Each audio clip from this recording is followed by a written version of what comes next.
Okay, domain and range. This brings us the university stuff, the academic stuff.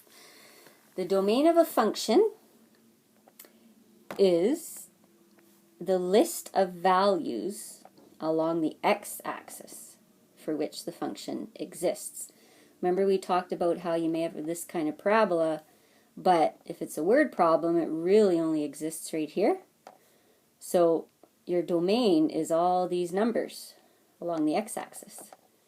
Your range of a function is the list of values along the y-axis. So your domain only goes from here to here. Your range is along the y-axis, and that goes from there to there. So that's your range, and that's your domain.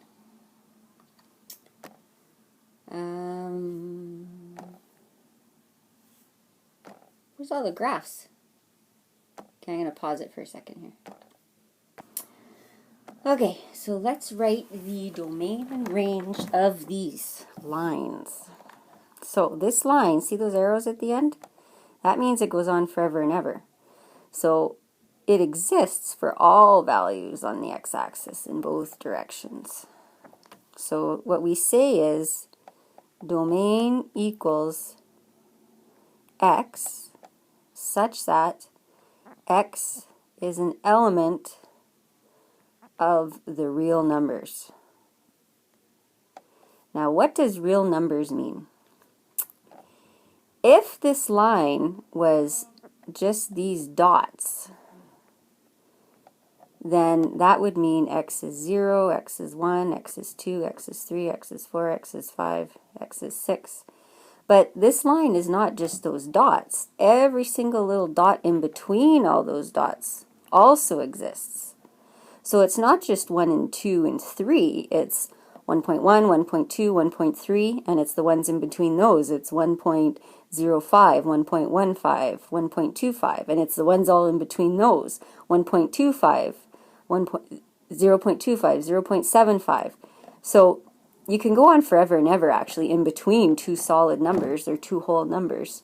So the easy way, because you can't list them all, is to say x is an element of the real numbers, which means all the decimals and fractions in between the whole numbers being 1, 2, 3, etc.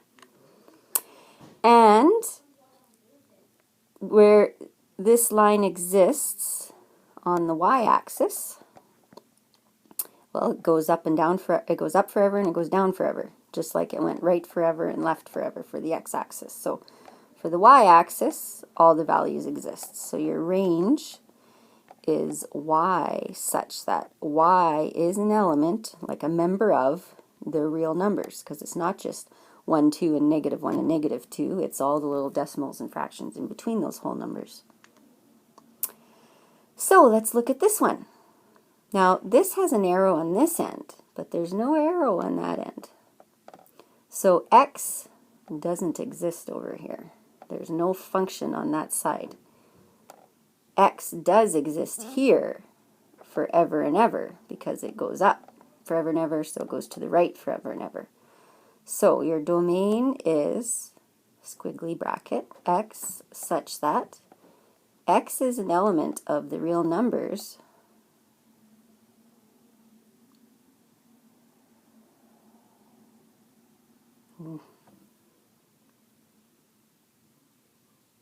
That's the old notation. We're going to do a new notation.